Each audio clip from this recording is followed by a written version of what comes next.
we might get started. So can I thank everyone for taking some time out of their day today to log into this Holsworth Research Initiative research seminar, which happens to fall on World Heart Day.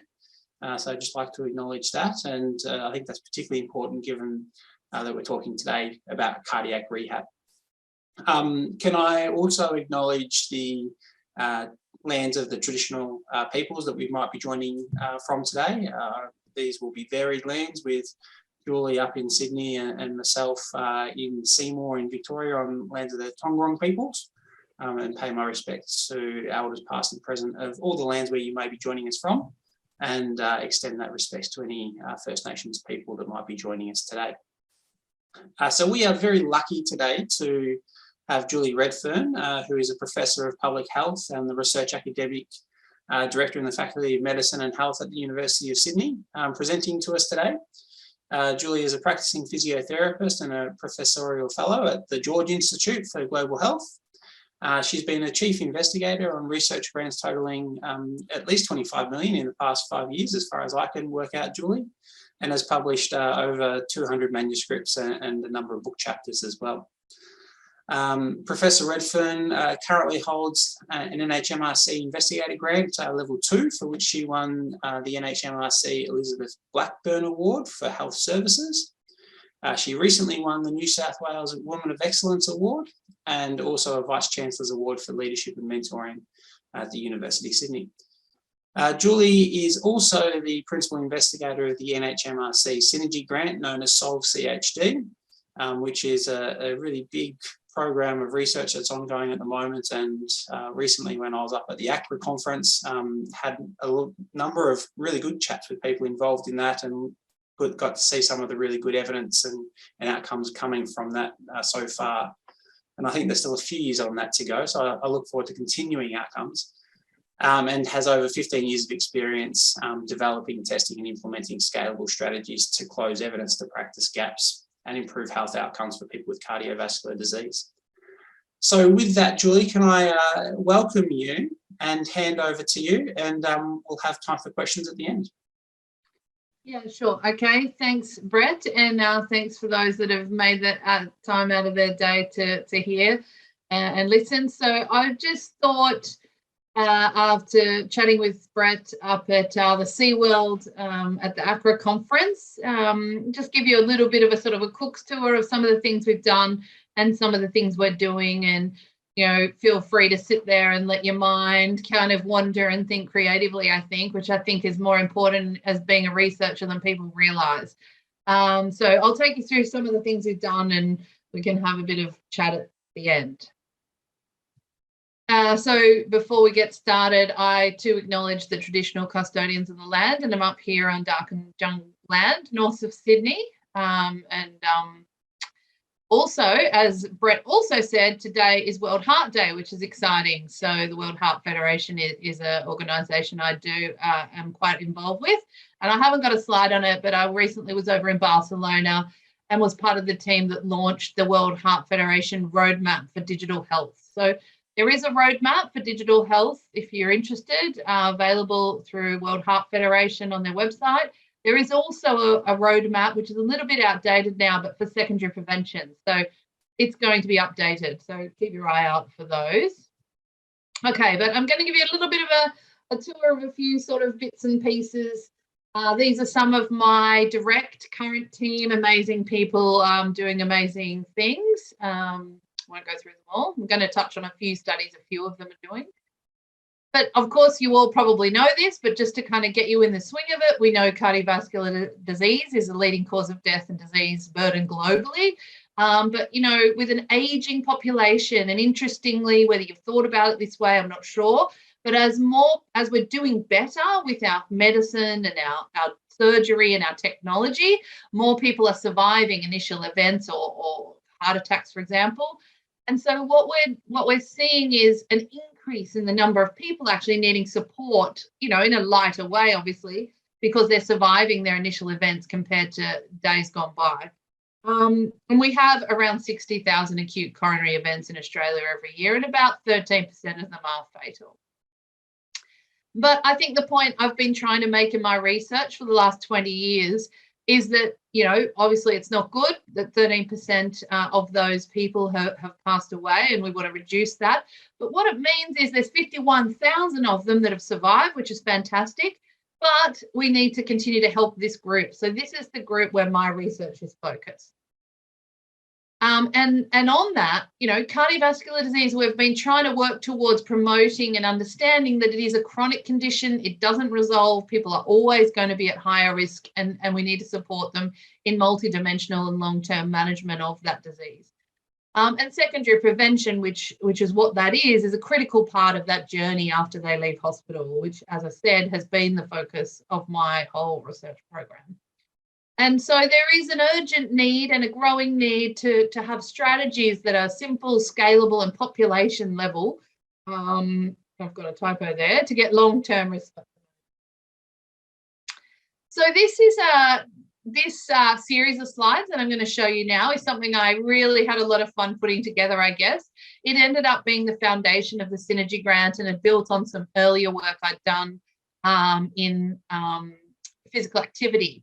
But I've now published this set of slides in one figure you can see in this article, which is largely about the background of our Synergy Grant that Brett mentioned, which I'll come to later.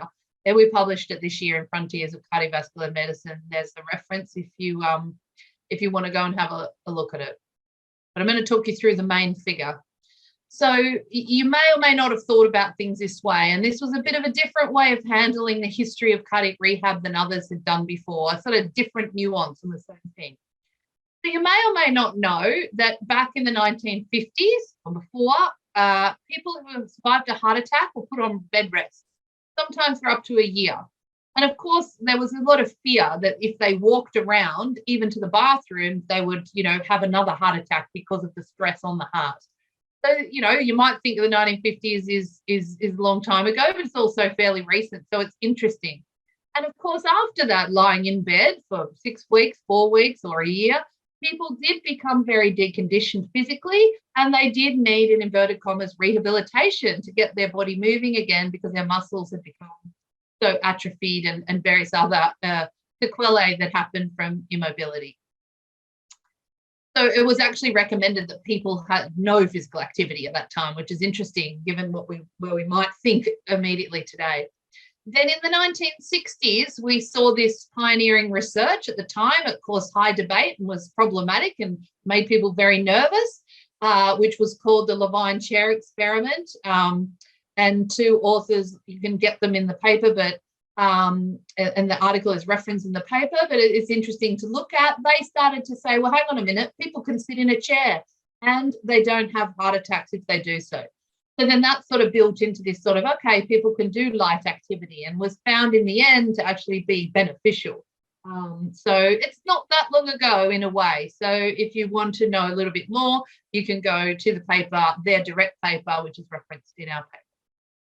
So I guess because of all of this, then we started to see this emergence of what was sort of inpatient and outpatient cardiac rehab at the time, because you had a deconditioned population who were able to sort of do light activity under supervision, and you saw this emergence of this model.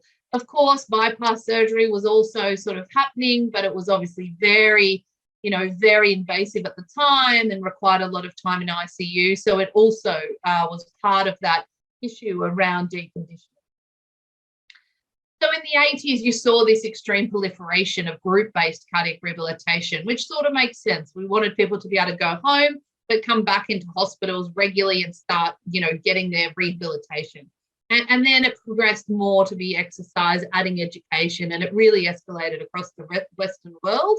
And, the formation of organisations like ACRA and the like around these various countries. And it's become a whole area of clinical practice and is recommended in guidelines. So, but at the same time, around the 1990s and early 2000s, of course, bypass surgery, less invasive, strange term, but basically became more, readily, people were less time in ICU. We started to see, PCI coming into play and less stay in hospital for people. But essentially, cardiac rehab continued on the same sort of model. And we did some research led by Tom Briffer and myself. I think we published it in 2009. And we showed that still 70 to 80% of rehab programs in Australia were largely unchanged and had been doing the same thing for the 20 years, despite sort of changes in treatment and medicines. And then, of course, in 2000, recently, we've seen whole societal changes in terms of language, culture, technology, and of course, even more recently, the COVID pandemic. So there's sort of this overlay of sort of this extreme transformation in the medical and surgical and society sort of treatment of cardiovascular disease in terms of secondary prevention. But along the bottom, realistically, very little change in the structure of what is group-based cardiac rehabilitation. And this is problematic in itself. So that has also been part of my research. So I'm going to take you through a few things and just see if I've got a picture. No. So, it is about what do we do? There are problems with cardiac rehab. There are great things, and there is evidence that it works for those that come and it's helpful, which is great. So that's fine. But what about the other sort of 70 to 80% of people who survive who don't go to cardiac rehab? Cardiac rehabilitation is very exercise focused. There's a lot of barriers to participation, things like transport and other factors. And how do we actually overcome that and make some kind of management more applicable? Because what tends to happen is if people don't go to cardiac rehabilitation, they tend to then sort of miss the boat of everything. So that's what my work has been about, introducing more flexibility and other things into the way we approach, the 51,000 people who survive every year. So back in the day, I did my PhD funded by a Heart Foundation scholarship. I finished in 2007. They were my amazing supervisors. And being a physio, I was a bit focused on patient-centered things. And I really started to think about the patient and being flexible. So it's kind of this overlay of patient-centeredness with flexibility in system to allow different people to be able to do different things. So we're not thinking a one-size-fits-all. So first, we looked at what are the risk factor, knowledge and prevalence amongst people not going to cardiac rehabilitation. So this is one of my early papers that has actually been quite impactful in the end, published in the MJA. And we found that patients not participating in the cardiac rehabilitation programs after ACS tended to be those with the greater risk factors or the worst risk factor profiles and poorer knowledge. So this is generalization, but the statistics will show on average those that are more active and more proactive about their health are the ones that actually go to rehab. So we're sort of even missing the ones that need it the most. So again, that, unbeknown to me when I was sort of learning to do research, really, this was obviously critical to the future of everything that I've done. So also for my PhD, we ran a randomized controlled trial, which we called the CHOICE trial. It's published in Heart in 2009. If you want to look it up, I'm happy to share the slides with Brett after if you want to look at them. But basically, we had a more flexible approach. So we targeted people that weren't going to traditional cardiac rehabilitation, and we gave them options so they could choose. We looked at their risk factor profile and let the patient have some choice in which risk factors they were going to tackle and how they were going to tackle them. So sort of flip things on its head. And a good example of that is if they, if the patient didn't want to stop smoking at that point, but they felt they could do walking and maybe, keep taking their statin or do something about their cholesterol level, well, that was okay. So that's challenging. It's not ideal, but the whole idea is the psychology of it all, that eventually you get that rapport and you work towards revisiting the smoking in a month's time, for example. I mean, that's an extreme example, but anyway, we ran the randomized control trial and we found it was effective in reducing risk factors. So you can look that one up. That was, we had a Heart Foundation grant for that work as well. And then sort of after that, I moved to the George Institute. I got a Heart Foundation. I had what is now a TRIP fellowship, was called something different at the time. And I started to do some implementation work. and also worked with the team on the snapshot registry. If you've heard of it, we can come back to it later. But I really was involved in the discharge sort of side of things, and then have since gone on and evaluated through data linkage what happens to the patients 3 years after their admission. So that's just a screenshot of a poster. You've probably heard about it, but I mean, the main study is led by Derek Chu, David Brieger, and John French, published in the MJA, but I've published a pretty significant kind of follow-up piece in Heart in 2016. So, you know, we did a snapshot of all hospitals, or majority of hospitals in Australia and New Zealand, to find out what's actually happening when people come into hospital and leave hospital. And that's Karis, who is my postdoc now with an investigator grant, and at the time was my student. But we sort of did link data and found that, you know, a good portion of them don't do so well within the 3 years of an initial event. We also looked at what happens when they're an inpatient before they go home.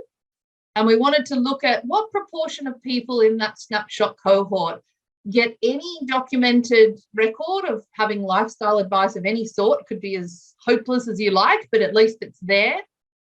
Discharged on the medicines that they should be, and referred to cardiac rehabilitation. And then we looked at sort of what we called optimal care, and that is all three, one of each of those three to get a yes. We also did some modelling. So we've published that work in Heart in 2014. But pretty much this is the sort of guts of the results in a very simple way. We found that 2/3 were discharged on the medicines they should be. Less than half referred to cardiac rehab.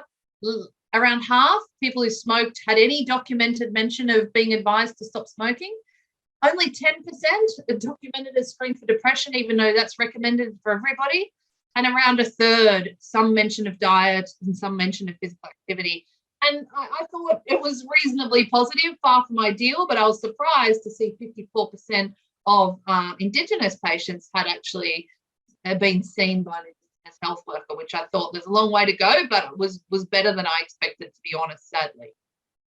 But when it came to optimal care, so anything about lifestyle should be on the medicines, and referral to rehab, only 26% of patients.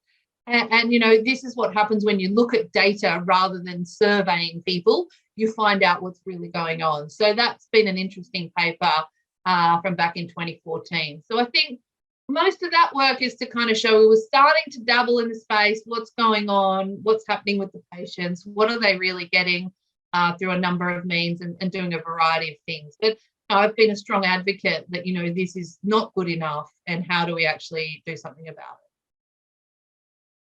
So one of the areas of work, this was all sort of going on at the same time. I had an NHMRC postdoc that I moved to the George Institute to complete, and started working with various people, including Professor Clara Chow, who's a cardiologist who has just completed her term as the president of the Cardiac Society. And a long time ago now, like 10 years ago, she and I sat in the office at the George Institute and came up with this text message program. And I will admit that I probably thought, oh, you know, I don't think this is technical enough. I think it's too basic. But, you know, we're researchers. We did what we could. We came up with an intervention. We came up with the content with patients. And then we tested in a randomized controlled trial. We did get a Heart Foundation and a Bupa grant to do this work. And you've probably heard of it, called Text Me. We ran the study for 6 months, automated text messaging one way. And we looked at risk factor levels and other things. There's a lot of papers. One of them, if you're interested, is the paper that we originally published in European Journal of Preventive Cardiology, 2014, about how we developed the messages and the content and the program structure. And a lot of people have since duplicated that approach in doing texting and other interventions since, based on behavioural research and things like that.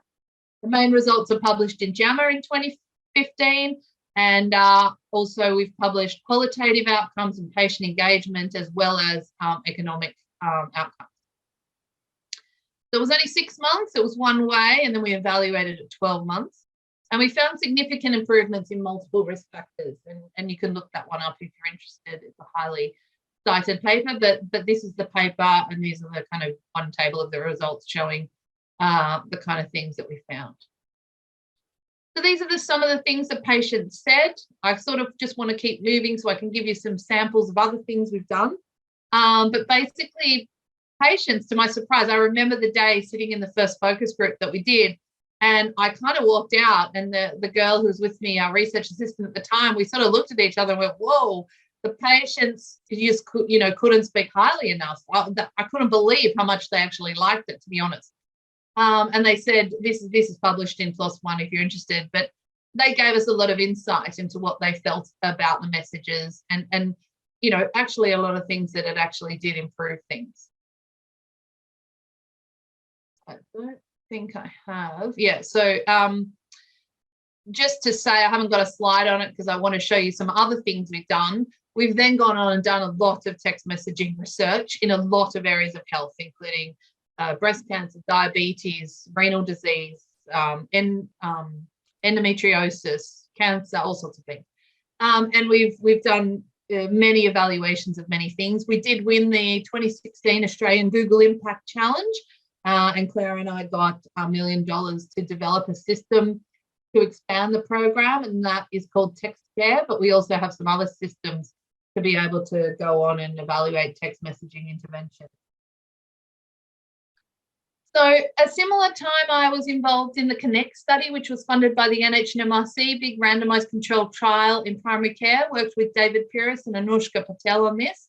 And we developed an entire intervention.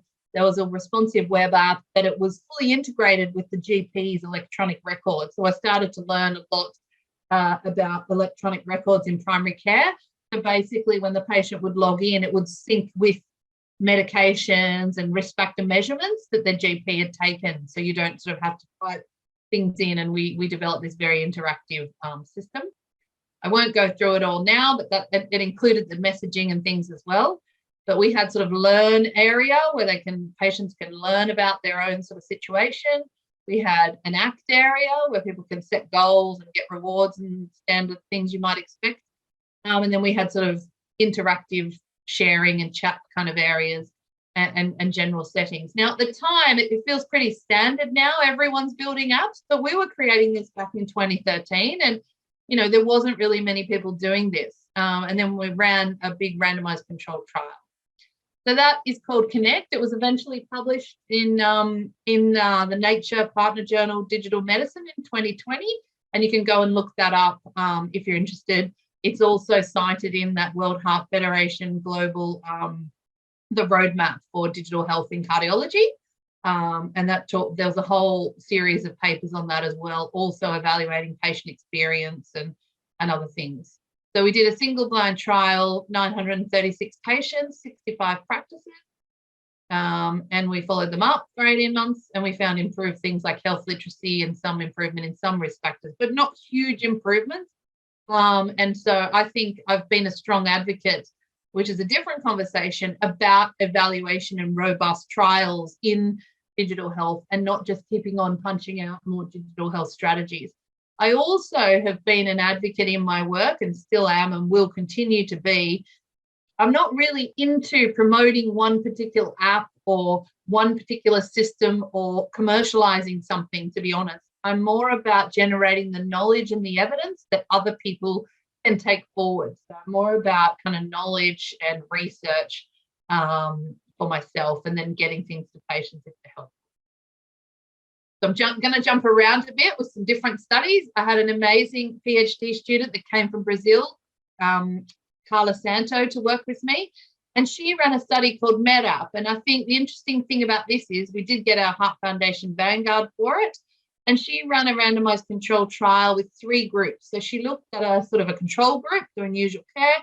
She looked at what we called a simple app, so it was fairly simple in terms of medication adherence, and then a much more interactive app, which you could enter other things and interact with more. And what's interesting here is we didn't create an intervention. So we evaluated apps that were already available. So was good because the intervention was, this was a very simple trial and a very cost-effective trial to run, but we were generating evidence, not about those specific apps, but about the features in apps, if you like. Anyway, we found that using an app improved patients' medication adherence. But the simple and complex app weren't any different. So having a fancy complex thing wasn't any better for the patients in terms of medication adherence than something fairly straightforward. So that is published in Heart if you're interested. And there is also, again, sort of process and patient engagement publication also. So that's her main paper published in Heart. I just quickly wanted to give you a few sort of examples. Another one of my PhD student did what's called the SearchAF study, which for those of you that work in AF, you'll know this is now a big thing. This sort of came about, this study, before all of the AF sort of focus on screening was in existence. So interesting work she did. It was at the time when this sort of alive core systems as hardware was sort of just starting to be available, and now obviously are much more available. So Nicole Laures did this with myself and Ben Friedman, and I won't go into the details. We did a big cohort study, and you're looking for using such a device to identify AF and then potentially be able to treat and prevent strokes. But this type of research now is very widespread and a big focus anywhere you go in terms of cardiovascular disease research. But that was one of the early studies. I wanted to show you this one, my colleague Robin Gallagher and Gemma Figtree. This is a prototype, but it's a gamification approach to digital health. And those results are under review at the moment, but that study is called My HeartMate, also funded by the Heart Foundation, also a single blind RCT. So that's under review at the moment. And it's just to show you another thing and exploring another option. What is it about gamification? And is there something we can tap into there to support patients in terms of cardiovascular disease? And then two large primary care studies that I've been involved with. One is called Torpedo. It was when I was at the George Institute. It was about, you know, supporting the doctors in primary care to have electronic decision support. And then more recently, I've led the Quell study funded by the NHMRC, where we've done a big cluster trial, 14,500 patients, and we do data-driven quality improvement with those patients to improve outcomes.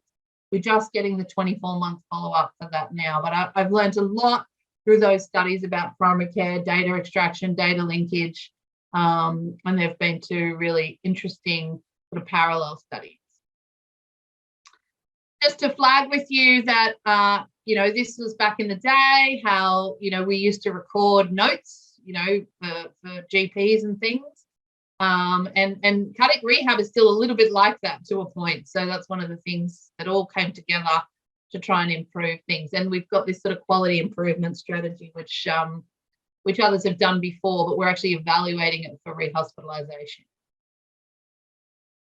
And then pleased to say that we've sort of led the primary care version, but now one of the things that we're going to do within our Synergy Grant is to do the cardiac rehab version of that. So now we've got the Quicker study, was one of the studies announced just last week for MRFF funding. Robin Gallagher is the CIA, and we're going to run a sort of parallel randomized cluster trial using cardiac rehabilitation programs and patients with coronary disease to look at data-driven, using data to improve, you know, to drive a quality improvement initiative, and again, see if that improves the outcomes.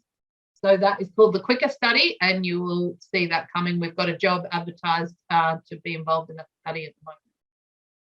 So that kind of all brings me, you know, there's a whole bunch of other studies, but then I saw this call for the Synergy Grants, and the Synergy Grants are about outstanding multidisciplinary teams working together to solve big problems that can't be answered by a single investigator.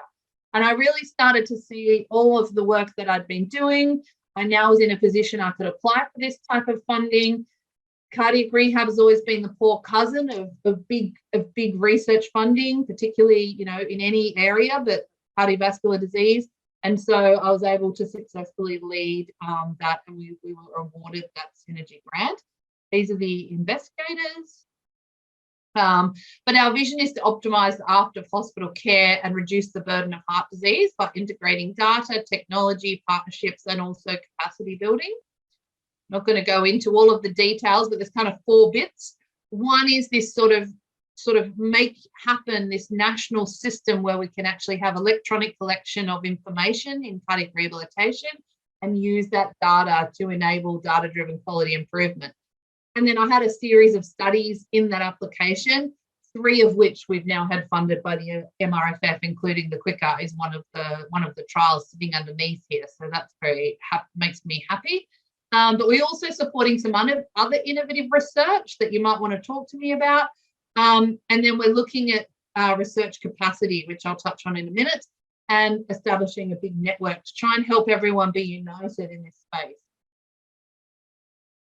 So this is a little bit of a snapshot. It changes every day. Julia Ning is leading this for us. We're on Twitter if you want to have a look. But now we've already supported 5 full-time postdoc ECRs. And we have quite a vibrant community. We've got 5 full-time HDR students supported. We've been doing ICCPR, which is the International Cardiac Rehab group of scholarships. We did some ACRA scholarships. We've got a consumer network. And since the Synergy Grant, we've been successful in getting 2 investigator grants from the team, 1 Heart Foundation strategic grant and 2 MRFF grants. And we're supporting 6 projects around the country. So this is our national network. If you want to join up, that would be great. And you can kind of keep in the touch of what we're doing and hear our opportunities, which we've sort of been really trying to bring everyone together and be supportive. Definitely not, to try and help solve this issue by working together. So you can join up. And then just before I close, I won't go through the details. I wanted to show you a couple of other studies some of my broader team is doing outside the sort of cardiac rehab. I've got a couple of people. Stephanie is a great postdoc working with CCGR, who is their dietitians, and they're looking at the online food ordering environment. If you've never thought about it, they're doing a lot of research to look at what's the quality and the nutritional quality of these online food delivery services. And they're finding that the typically it's increasing sort of fast food and that, as you might have expected.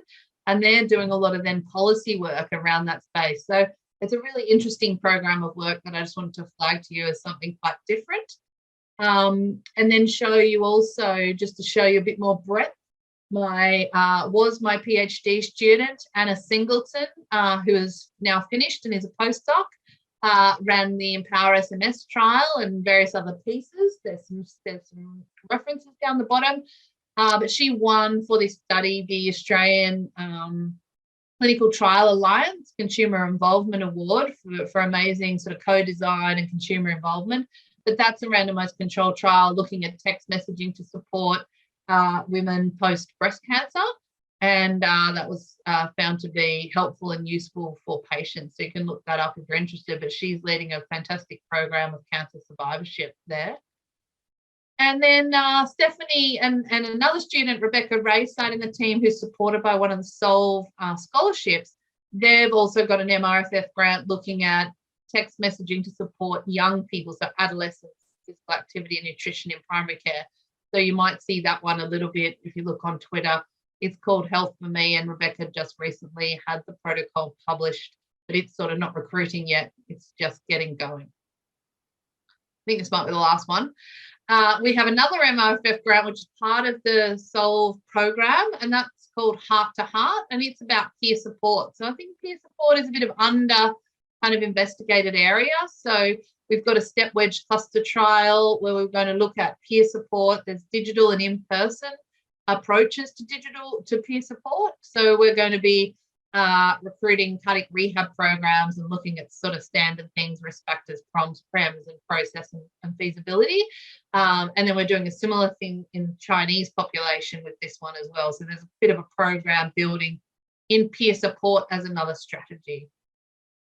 So this is the last slide, I believe, and I just wanted to show you, this is Clara's WAC in my team put together this bibliometric analysis of all sorts of stuff. And so these were the authors coming out of cardiac rehabilitation, mainly with Australian affiliations. And so this diagram shows, who's publishing and how many and who they're publishing with. So I thought that was kind of cool. But all the photos are some of the different people that I've worked with over the years and had the pleasure of kind of collaborating with and learning from and everything else over many years. So I won't go through them all, obviously, but some really great people there that I've enjoyed working with.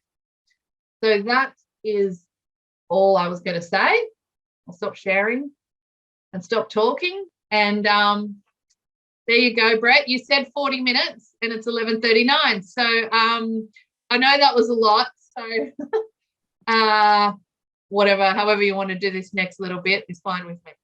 Yeah, no, thank you for that, Julie. That was wonderful. And I think it's really important to go back in time to know where we've come from in cardiac rehab, to know the advances that we're at. And yes, we've still got a long way to go, but there has been a lot of work happen, particularly in the last 20 to 30 years, as you really nicely highlighted. So thank you very much.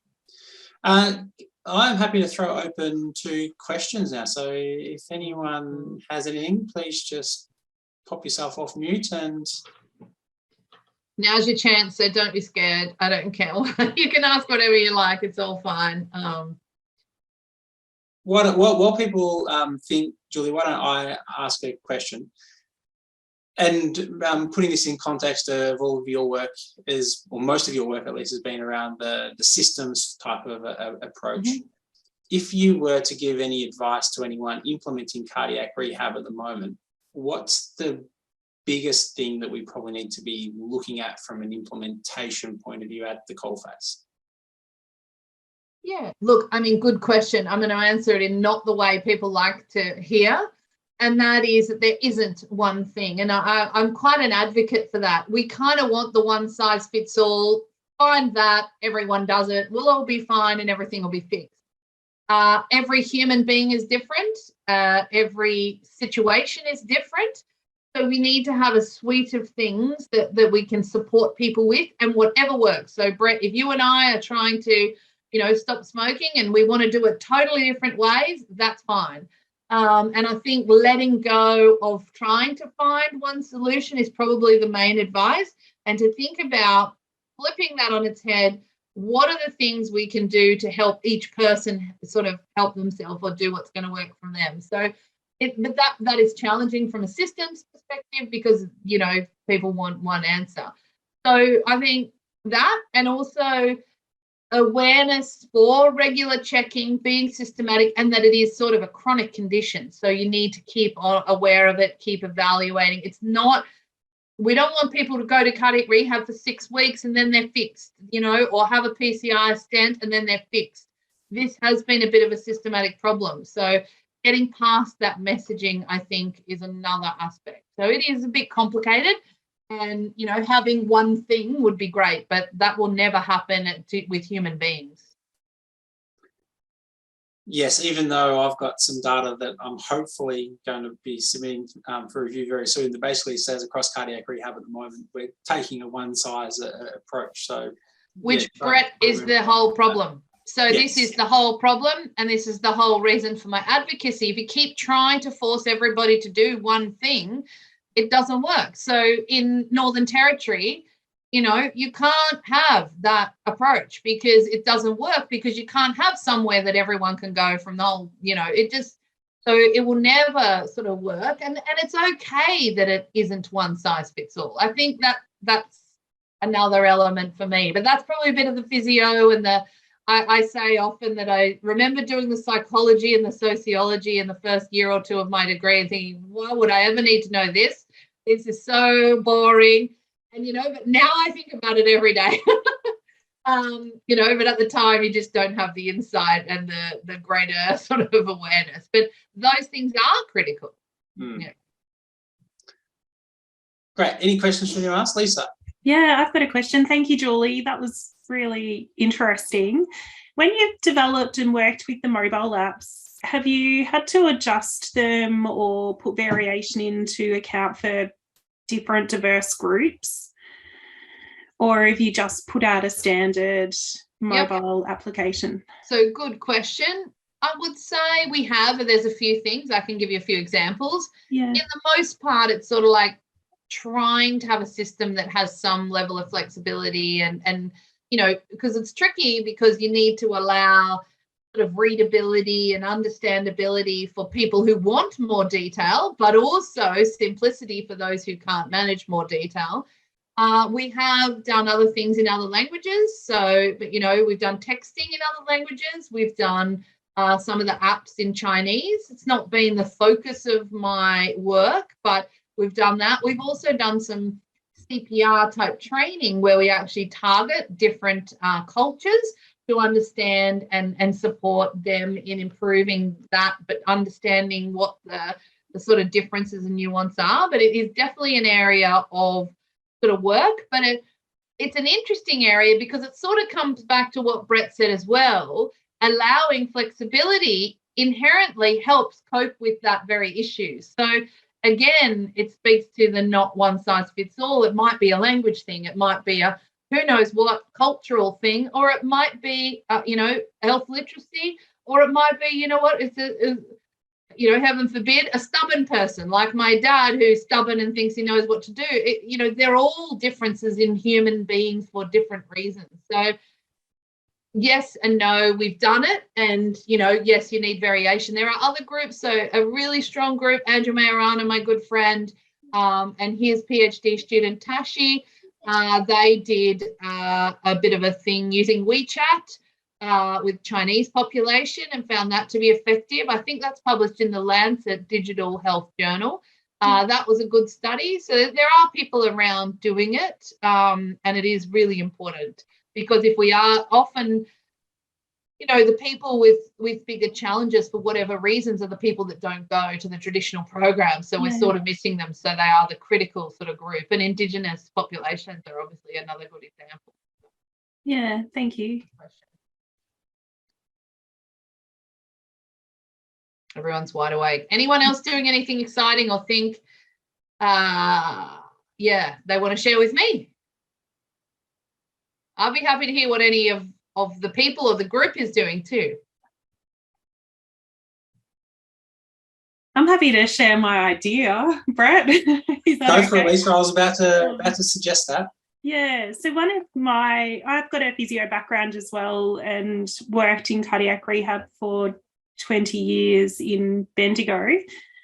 One of the things that I would like to look at is how we can work with people between their hospital stay after their first AMI or acute coronary presentation and get them to cardiac rehab in those few weeks or months that they spend at home, and whether there's some type of psychological based intervention that we can put in place to get them started, and if that should be digitally based or via phone or sending people to their homes. So that's something that I'm looking at and thinking through the restrictions that rural people have with access, download limits and access to the internet and restrictions with download speeds.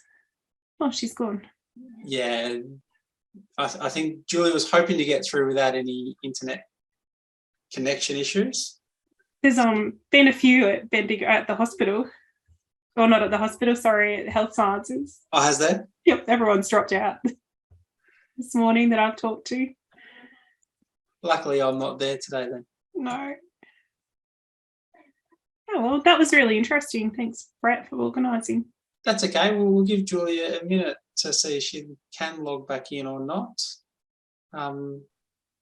But in case she doesn't, can I thank everyone for attending and taking some time from your day. Particularly want to thank and acknowledge Dr. Bill and Mrs. Carol Holsworth and their support through the Bendigo Tertiary Education Anniversary Foundation for supporting these seminars and the research that we're doing.